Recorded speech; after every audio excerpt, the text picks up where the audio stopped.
and welcome to Late Night Tea with Dr. G. Tonight we're going to talk about 14 CFR Part 61. So hit pause on the video if you haven't already got you a cup of tea. Go get your tea and then come back. And when you're ready, grab your FAR aim and let's get started with Part 61. So 14 CFR Part 61 covers pilot certification. So it's pilots, flight instructors, and ground instructors. And let's get started with 61.3. So go to your FAR aim. Go to Part 61.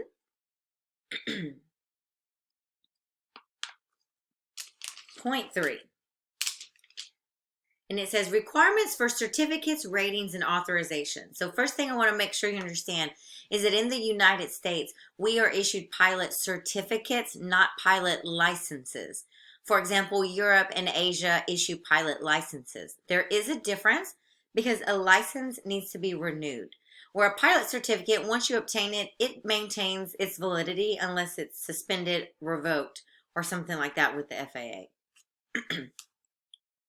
So paragraph A, so let's go to 61.3A, says required pilot certificate for operating a civil aircraft of the United States. It says no person may serve as a required pilot flight crew member of a civil aircraft of the United States unless that person, number one, first requirement, has in the person's physical possession or readily accessible in the aircraft when exercising the privileges of that pilot certificate or authorization, the first one, says a pilot certificate issued under this part, and by this part they mean Part 61.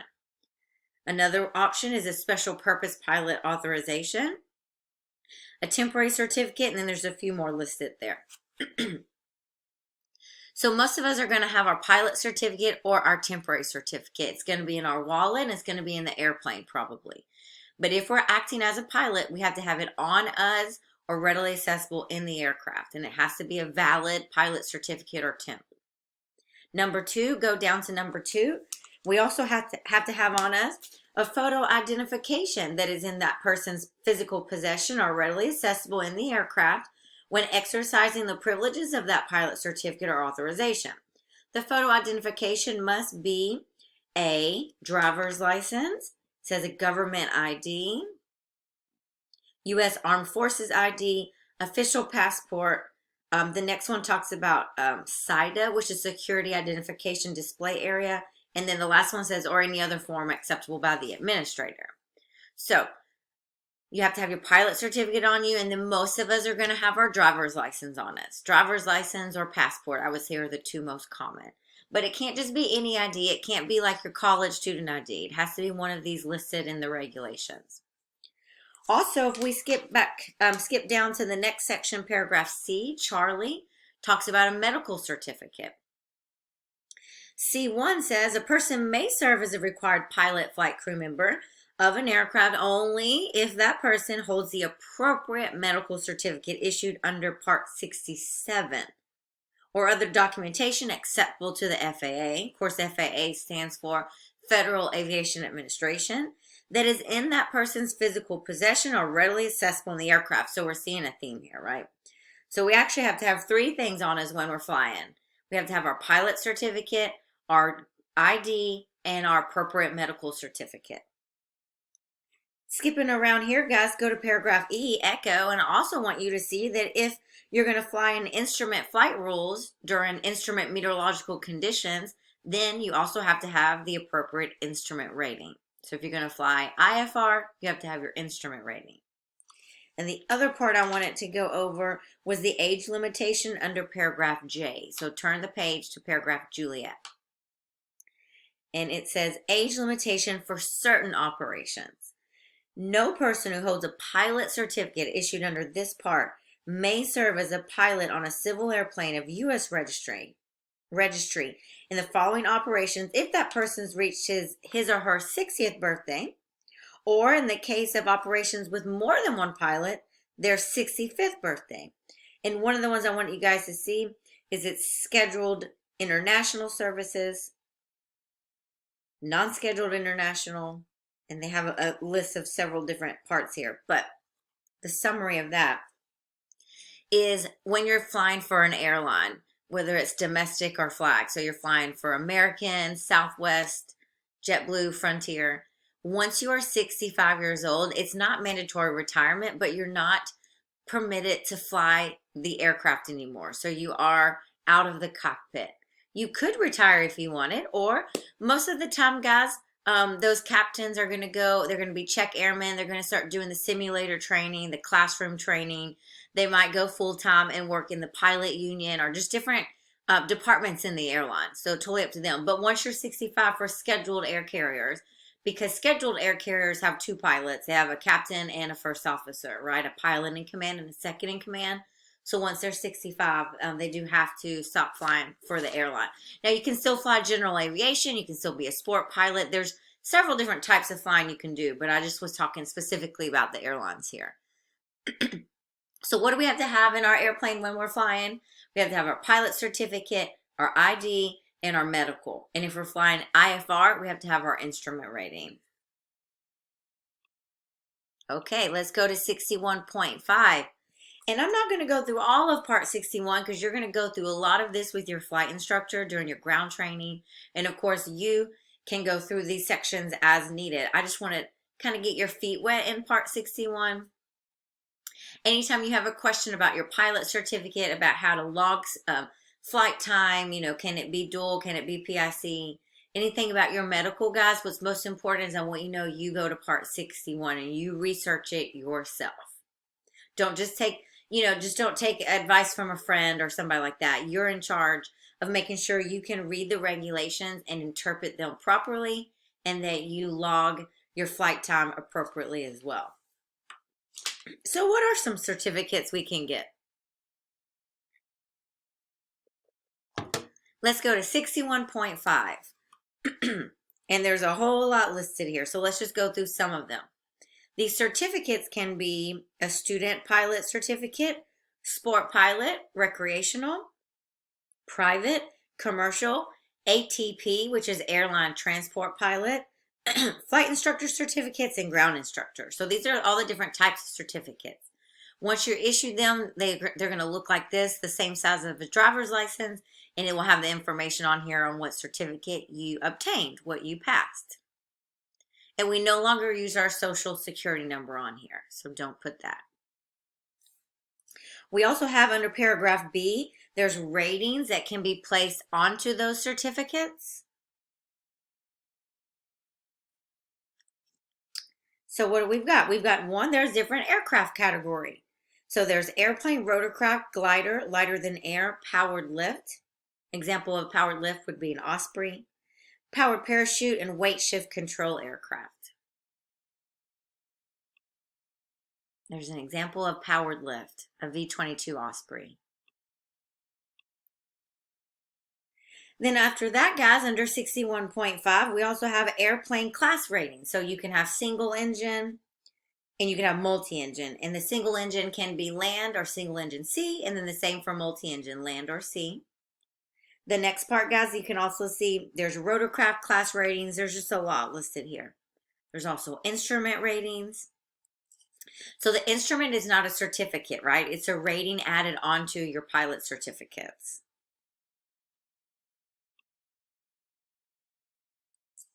And before I move on, I want you guys to see there's also paragraph Charlie and Delta. So what I really wanted you to see from that is that there is a plethora of certificates and ratings available under 61.5. Okay, now let's go to 61.15. And let's talk about offenses involving alcohol or drugs. Okay, paragraph A. So let's read this carefully. It says a conviction. So you'd actually have to be charged and found guilty. Do you guys agree? That's what a conviction is. It says a conviction for the violation of any federal or state statute relating to the growing, processing, manufacture, sale, disposition, possession, transportation, or importation of narcotic drugs, marijuana, or depressant or stimulant drugs, or substances is grounds for, and then they give us a list. So I want you guys to see here that this is not all illegal drugs. Some of these are very legal. For example, alcohol is a depressant, right? And that is legal as long as you're 21. So I want you guys to see it was narcotics, marijuana, depressants, stimulants, or substances. That covers everything. So if you get in a conviction for anything related to that, what happens? There's two things. One says denial of any application for any certificate, rating, or authorization issued under this part. By that they mean Part 61. For a period of up to 1 year after the date of the final conviction. And then two, it says or, so there's two, one or the other, or suspension or revocation of any certificate, rating, or authorization issued under this part. So one, if you're going up for something, let's say you're about to have your check ride for your instrument rating and you get a DUI, guys, and you get convicted for that, then they can say no to that application. It really comes up once you apply for your medical. That's when they catch it. The other option is anything you have, all your certificates, ratings, or authorizations can be suspended or revoked.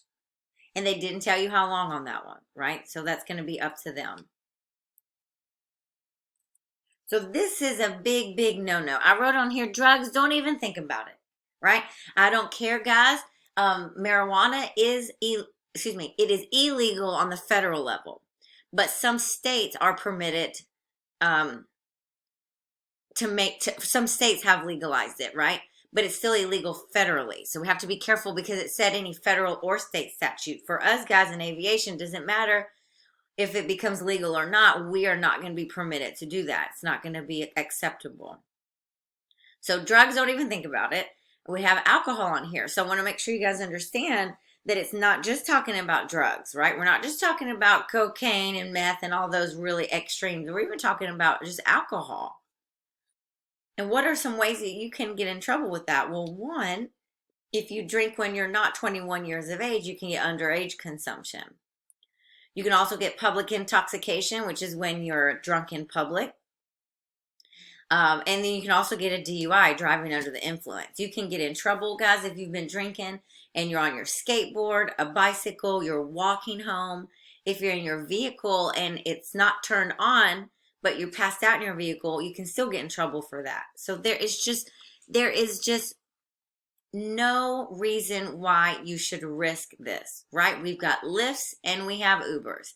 If you have a single drink, guys, do not risk your aviation career for this, right? It will, first of all, pause your flight training, right, at MTSU, but also it can take away any certificates and ratings you have, and I don't know how long they'll take it away. They can make you reapply for it, take the test again.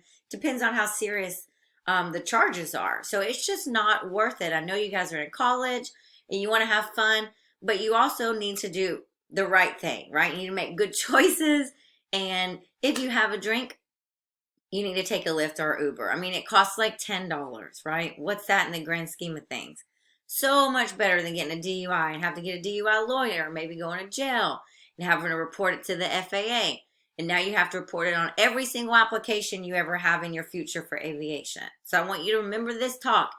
Do not drink and drive. Don't get in the car with somebody who's been drinking and driving. If you're not sure, guys, then you don't do it. You just get Lyft or you get an Uber, and that's what you're going to do. Everybody understand that? Are you listening to me? Okay, good.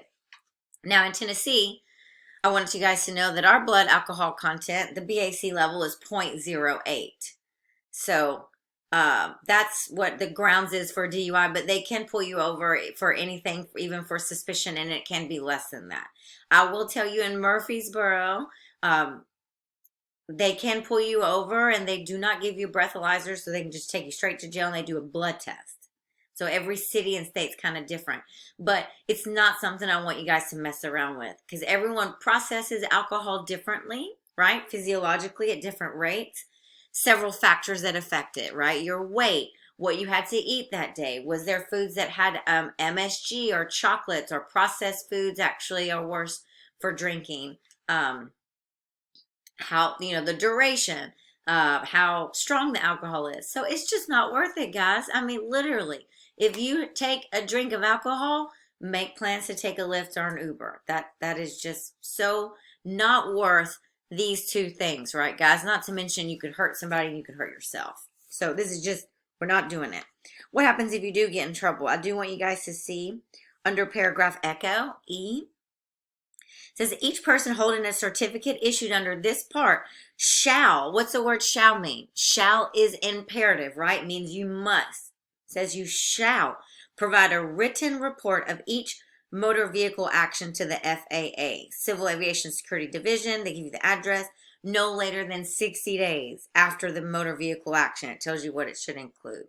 So the FAA website actually defines motor vehicle action. You can look into it if you're interested, but mostly I'm talking about a DUI here. So don't do it. Have I gone on and on enough about it? Don't do it. My pilots out there, my flight instructors, guys, you're working really hard in this program. You've got a dream. Why add extra obstacles in the way, right? So make good choices. If you already have a DUI in your past, listen, stuff happens. You can move forward with it, right? You can still be a pilot, but you do have to disclose that information on every application you have. And that's fine. Just make sure when it comes up in an interview that you're honest about it. Don't ever make excuses, because there was no excuse. You made a poor choice, and we've all made bad choices, right? So don't make excuses. Don't blame other people. It's important that you take responsibility for it and that you say what you learned from it, right? So that way it ends up having a positive spin on it, right? You can be like, I was younger, I made poor choices, and boy, that really like helped me walk the line, and I just don't even, mess with that anymore, whatever the truth is. But never ever hide it. Never leave that information out, because that's a big no-no. But if you haven't gotten one, good. Don't. Make good choices moving forward. Cool. All right, what do we got here? 61.15. Oh, I was just talking more about it. Marijuana use, I told you that.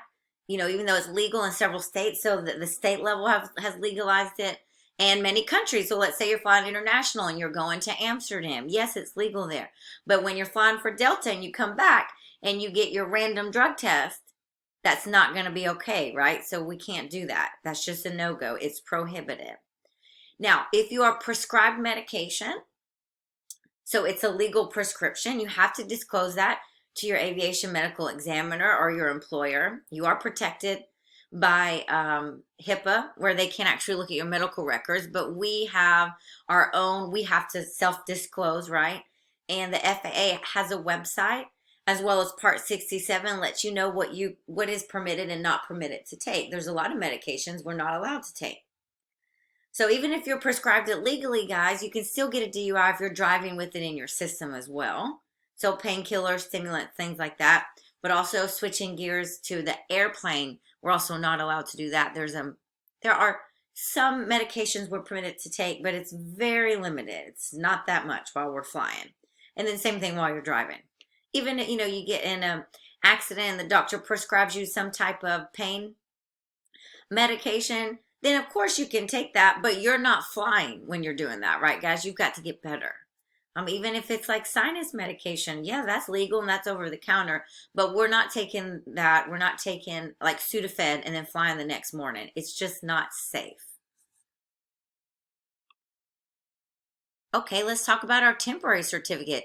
So we take our test, we do our private pilot check ride and our oral, we pass all the tests, and we're all excited, and we're issued what's called a temporary certificate. So the temporary certificate is under 61.17, paragraph A. It says a temporary pilot, flight instructor, or ground instructor certificate or rating is issued for up to 120 days, at which time a permanent certificate will be issued to a person whom the administrator finds qualified under this part. So what happens, guys, is you get issued a temporary. They'll type it up.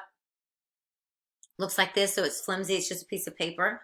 You can exercise the privileges of that temp as soon as they issue that. Now, listen, this temp is only good for 120 days. So if your permanent one is not mailed to you by 120 days, Then you call your local FSDO, Flight Standards District Office, or your local FAA regional office, wherever you live. You tell them your temp is about to expire, and they will reissue you another temp while they're analyzing, looking at your information in Oak City. So that's what they're doing. So if you got in trouble, let's say you got a DUI and you didn't report it like you're supposed to, guys, this is when they catch you. When you have your temp certificate paperwork submitted and they're looking to see, is everything okay for your permanent? So it will come back. Trust me, don't do that.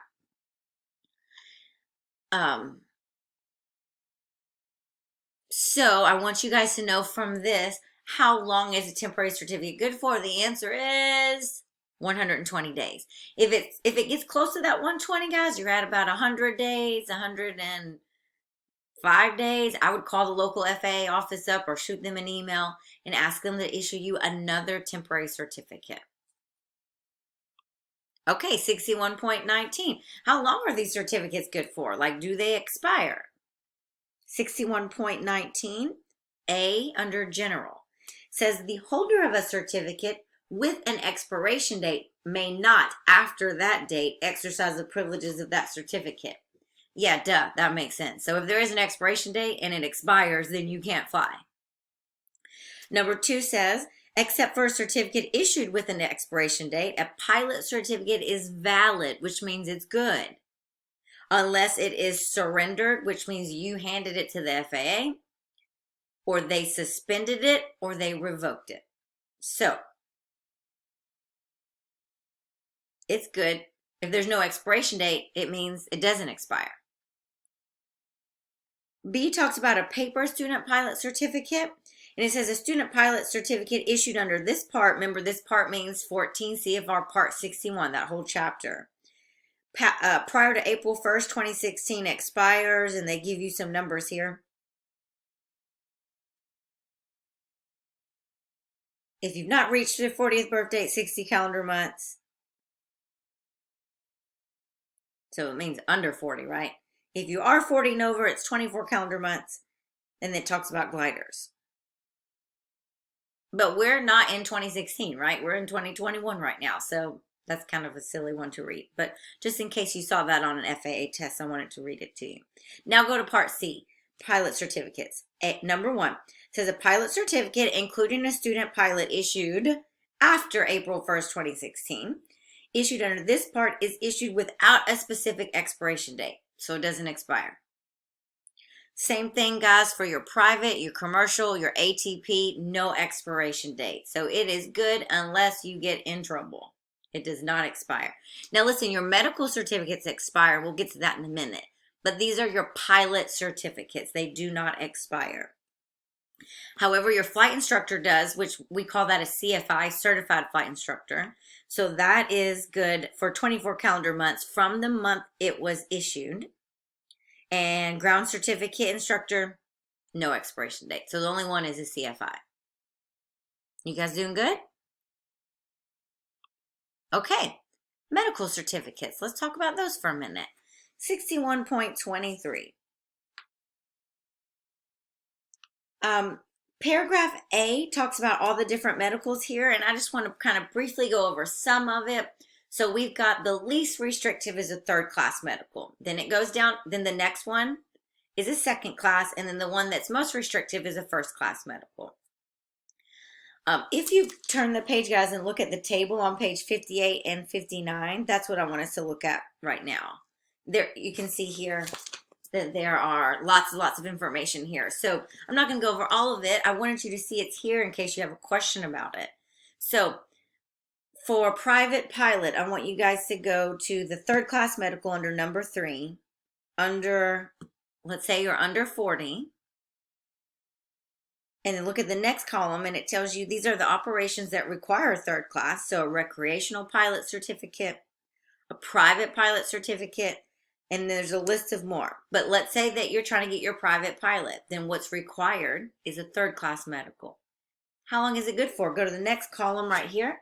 And the next column says 60 calendar months, or it says 60 months after the month of the date the examination was shown.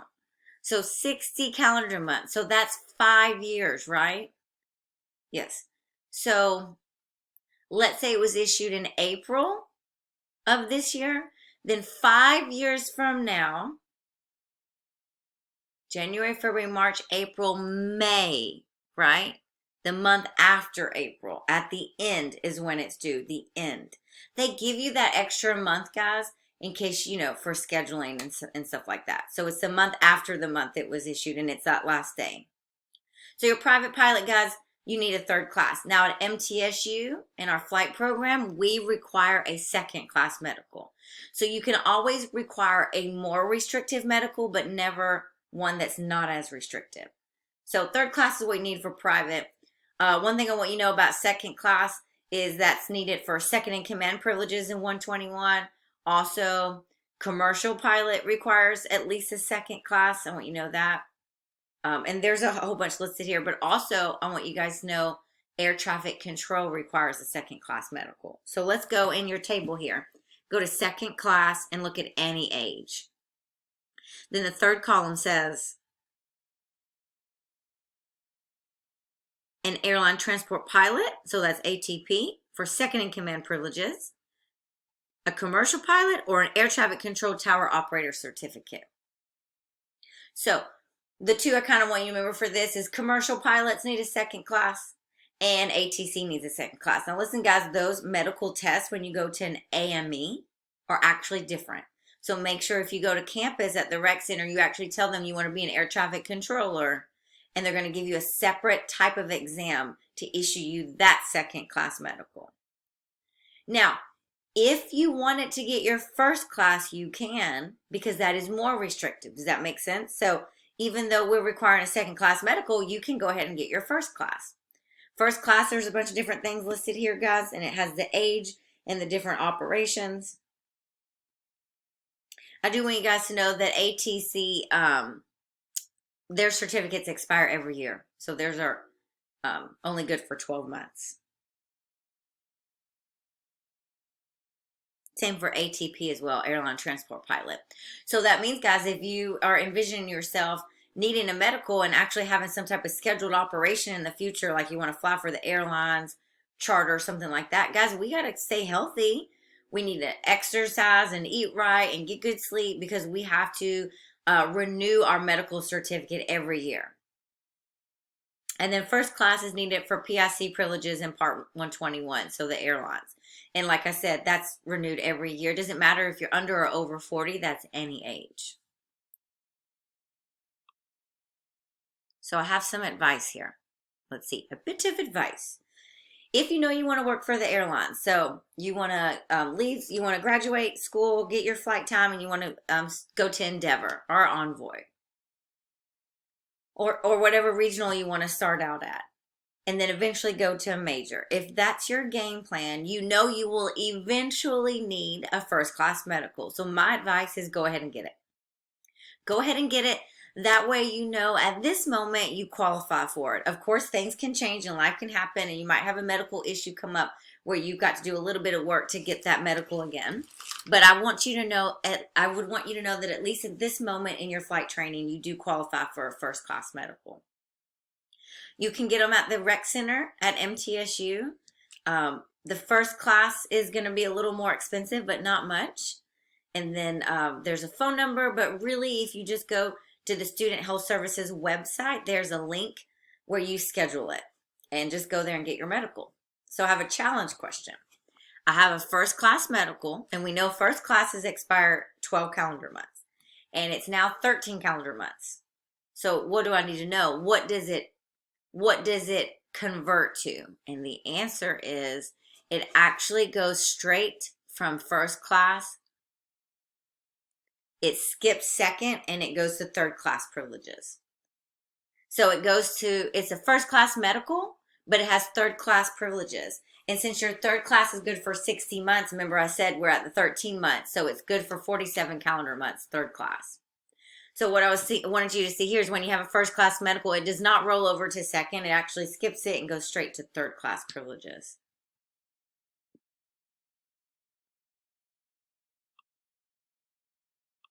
There are some operations that don't even require a medical. So here's a few of them. And that is under, let's see. 61.23 Bravo.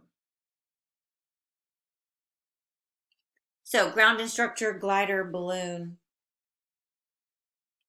sport pilots. So there are a few. Now listen, if something happens, guys, and your medical, you're not able to renew it, or something happens and you get grounded, you can, and you should, appeal it. So there's a process on the FAA website. You would look it up. You would write an appeal letter. They would respond to you with the list of if you are eligible for it. And if so, they might say that they want you to go to a doctor. They want you to get a certain type of analysis. Maybe they want you to get a color, make sure you're not colorblind, or maybe you were on, you did have PTSD from the military, and now, you've gone through the therapy and everything needed to heal from that, and you think that that's not an issue anymore. They may say, okay, no problem, but you need to go to a doctor. They need to analyze you, and they need to provide the appropriate paperwork saying that you're good. So I just don't ever want you guys to get discouraged if you get denied your medical, because there are people who have gone through just the most extreme conditions and are still able to obtain their medical. So if you really want it, you got to fight for it, right? I've had students that survived cancer. I've had veterans with PTSD. I've had people that were on prior ADD medications and depression medications. And some of them were able to appeal and get their medicals back, and some were not. Like I said, it just depends on the process and what type of work you put in to get to where you need to be. There's not a lot of medicine, guys, that we're allowed to take, to be honest. Definitely we can't be on any ADD or ADHD medication, and they're pretty strict on depression medication, although in 2020 they did make some new provisions to allow for certain types of medication for certain short durations of time. So again, don't ever just listen to a friend on that. Go to the FAA website, review that information, go to Part 67, review that, and then also email or call the people that actually work in that department in the FAA. So you get, and my advice is always get it in writing or an email. Always. Don't just take someone's word over the phone. Okay. 61.29, replacement of certificate, medical, or your knowledge test. What happens if we lose it? Well, 61.29 says a request for the replacement of a lost or destroyed airman certificate issued under this part may be made by letter to the Department of Transportation, which is in Oklahoma City. Number 2 says, and you have to send them check or money order, which honestly I don't think anyone's doing that in this day and age, because the other option is just go on the website and you can go to their link and you can actually ask for a replacement and they'll send it to you. So if you lost your certificate, your medical, or your computer test, your FAA knowledge exams, or if it was stolen, like I've had some students got their backpack stolen on campus or in their car, there are backups that the FAA has. All that information is embedded in their computer systems and a backup system. And so you just have to reach out and get it. You want to make sure you check all of that plenty of time before you do a check ride where you need that paperwork, right? Because you can't just say, oh, I'm sorry, I don't have the paperwork. You have to actually have all the appropriate documentation prior to taking an FAA check ride, right? So you want to make sure you got all your ducks in a row for that. Also, it's not on the screen, but 61.25, if you change your name, so let's say that you get married and you change your last name, or you just change your name, you do need to let the FAA know that.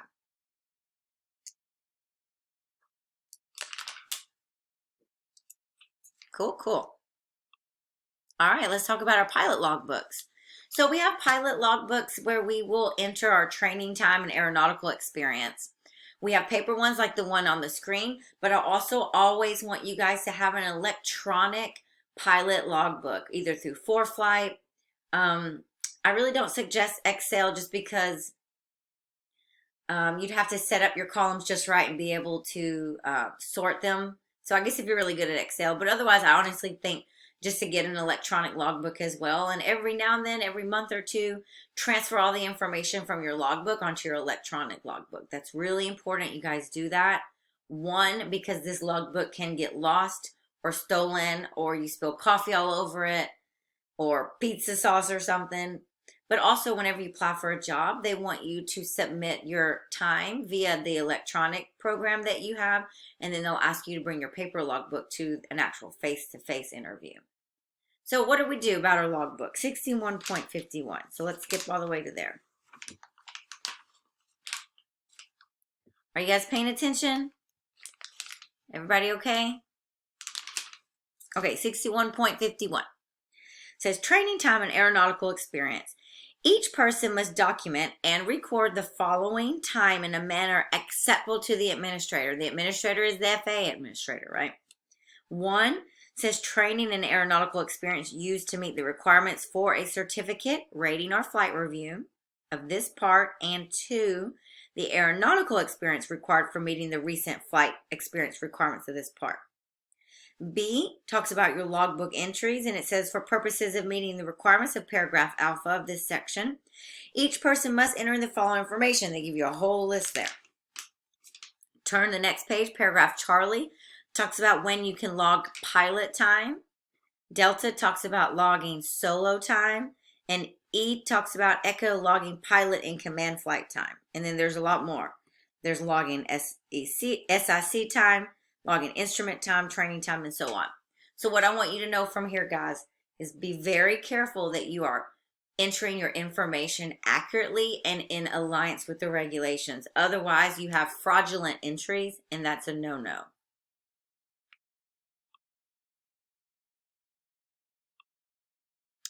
I'll go back to that slide. I want to go to this one. What would be a no-no is entering something wrong in your logbook. 61.59 talks about falsification. If you falsify, you reproduce, or you alter anything. Applications, which means applying for your private pilot, instrument commercial, your certificates, your logbooks, your records, or your reports. It says no person may make or cause to be made any fraudulent or intentionally false statement on any application for a certificate, rating, authorization, or duplicate. And then number 2 says that you can't do any fraudulent or intentionally false entry in a logbook, record, or report, and so on, so on. So you cannot falsify anything, guys. Don't put numbers there that aren't correct. Don't say that you did solo time when you didn't. Don't fly what you can and log what you need. Because there are FAA audits. There are random ramp inspections. But also, you just don't need to do stuff like that, guys. You need to be ethical, right? You need to have good moral character. If you're ever unsure how to log something, my best advice is don't log it improperly then. Like, if you think you have found a loophole, guys, you have not. If you think you found a shortcut way to shortcut your flight training, trust me, you haven't. Otherwise, thousands of us would have done that, right? So if there's ever a gray area, guys, don't do it. I have seen it firsthand that an alumni, more than one, logged something improperly in their training after MTSU, where they logged dual time and it wasn't, or something like that. And the airline, when they were interviewing, found that information and said this, these past 150 hours were not logged properly, and consequently, we're not hiring you. I mean, that's just a headache, right? So if you ever think, man, this seems like a shortcut, this seems like a loophole, this feels like a gray area, don't do it. Don't do it. Just accurately record what's happening in your logbook. Okay, now I want to go to 61.57. So I kind of jumped around there, but it made sense in that moment to go back. And I want to talk about your recency requirements, currency requirements. So how do you know if you're current, right? That's what I want to talk about. So and you guys can go back and read this in more detail later. I'm just going to kind of touch some of the basics. So go to 61.57 and let's look under general experience.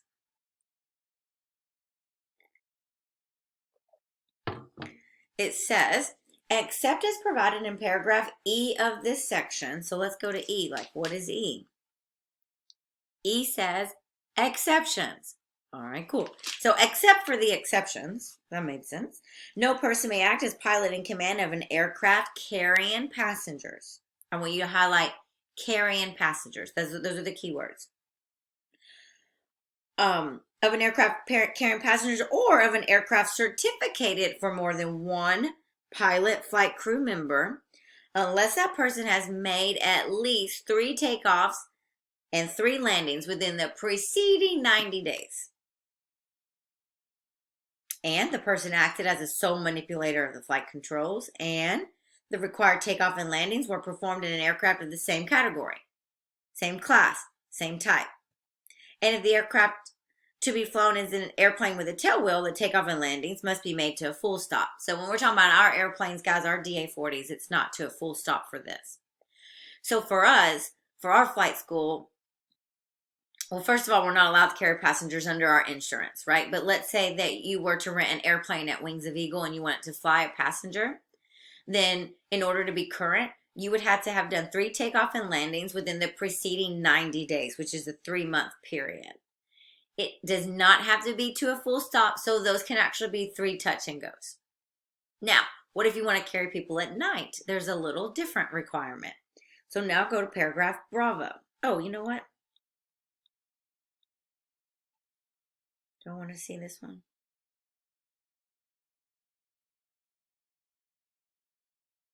I did want you guys to see number 3 before I move on. It says the takeoff and landings required by paragraph A1, which is what we just talked about, may be accomplished in a full flight simulator or a flight training device that's approved by the administrator and can be used in accordance with an approved course. So like we have an approved FTD, flight training device, at the Murfreesboro airport right now. So it can be done in the sim. Okay, paragraph B, night takeoff and landing experience. Number 1, let's read it. So get your highlighter out. It says, except as provided in paragraph E, which was our exceptions, no person may act as a pilot in command of an aircraft carrying passengers during the period beginning, highlight 1 hour after sunset and 1 hour after sunset and ending 1 hour before sunrise. So that's what we're considering night. 1 hour after sunset and ending 1 hour before sunrise, unless within the preceding 90 days that person has made at least 3 takeoff and 3 landings, highlight to a full stop during the period beginning 1 hour after sunset and ending 1 hour before sunrise. And then the same regs. So manipulator, same category, etc., etc. So if you're going to fly at night, guys, then you've got to do your 3 takeoff and landings at night. But those can't be touch and goes. Those have to be made to a what, guys? They have to be made to a full stop. And then the next one I want to teach you is about your IFR currency. And IFR stands for Instrument Flight Rules, right? So go to paragraph D.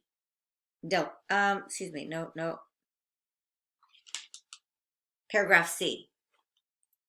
Instrument experience. Except as provided in the exceptions, a person may act as pilot in command under IFR or weather conditions less than that prescribed for VFR if, number 1, within the 6 calendar months preceding, meaning before the month of that flight, that person performed and logged at least the following tasks and iterations in an airplane or under simulated conditions using a view limiting device that involves having performed the following. Highlight the 1, 2, and the 3, the little Roman numerals. You have to do 6 instrument approaches. So 6 ILS generally, right? You have to do holding procedures and tasks. And you have to intercept and track courses through the use of navigational electronic systems. So what do you have to do to make sure your IFR current, guys? To make sure your IFR current, 6 ILSs, a hold, and intercept and track courses. Now I have here, if you're not current and you haven't flown any approaches after 6 months, there's something else you have to do. You have to get a CFI or a safety pilot or anyone with a private pilot certificate. It has to actually be in the airplane for your currency. And that is under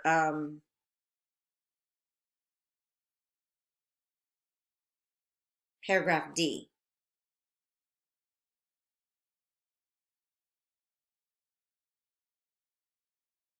after a year of not being current. So this happens sometimes to our flight instructors with our private pilot students because they're not doing any instrument flight. So just make sure, right, every now and then, make sure within that 6-month period that you shoot those approaches and hold and intercept. Because if not, then you have to do some type of training. You either have to fly with it, basically a CFI or safety pilot, and there's some curriculum, there's some guidance for that. But if you wait a whole year, you actually have to do what I want you to write down, an IPC, which is more of a headache and costs money, an instrument proficiency check. And that's under paragraph Delta. So you guys can read that later. Hopefully that made sense because I kind of skipped around on it.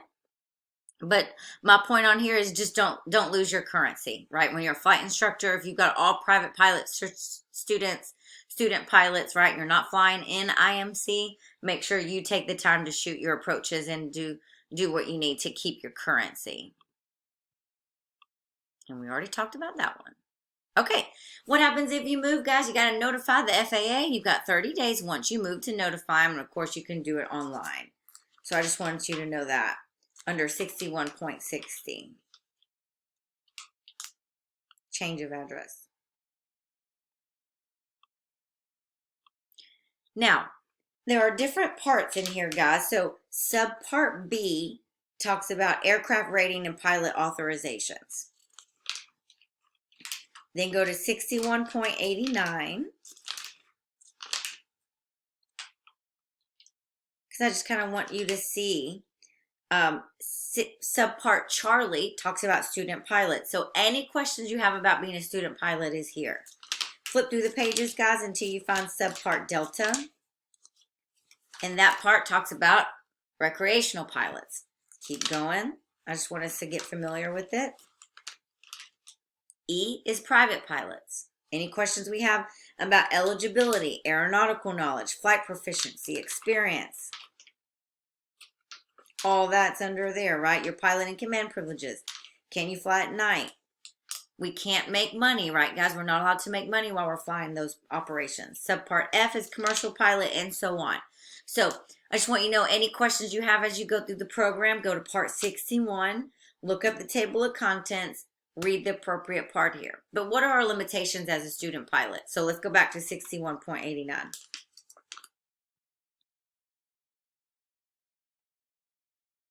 Well, first of all, what's our eligibility? Go to 61.83.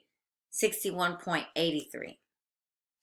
Says to be eligible for a student pilot certificate, an applicant, A, must be at least 16 years of age other than operation of a glider or balloon. So for an airplane, you got to be 16. Glider or balloon, you can be 14. C says you got to be able to read, speak, write, and understand the English language. That's because English is the universal aviation language. That's the standard language across the board for any country that's in ICAO, which is almost everyone. So English is the standard aviation language. If the applicant is unable to meet one of these requirements due to medical reasons, then the administrator may place such operating limitations on that applicant's pilot certificate as are necessary for the safe operation of the aircraft. So there might be some limitations placed on you, but you're still permitted. That was eligibility. Now I want to talk about what's your general limitations as a student pilot. And there's a lot because you're just a student pilot. Pretty much can't do anything except fly with your flight instructor or fly solo. So it says a student pilot may not act as pilot in command of an aircraft, number one, if you carry a passenger. Number two, carrying property for compensation or hire, which means making money. That's a no-no. 3, you can't make money. You can't be compensated or hired. 4, anything to do with business. It says furtherance of a business. 5, on an international flight, except student pilot can make solo trips, flights from, and then they listed some places. 6, with a flight or surface visibility of less than 3 statute miles during daylight hours or 5 statute miles at night. So you're not allowed to fly in poor visibility, low visibility, right? Can't fly IFR because you're a student pilot and you need an instrument rating for IFR flying, right, guys? And then any other limitation they put on you. Your flight instructor might actually write that they don't want you to land with a crosswind or something like that, right? So they may put on some limitations. What about our eligibility for private pilot? Because that's what most of you guys are working on right now. So let's go to that. And let's find that section, which is under subpart C.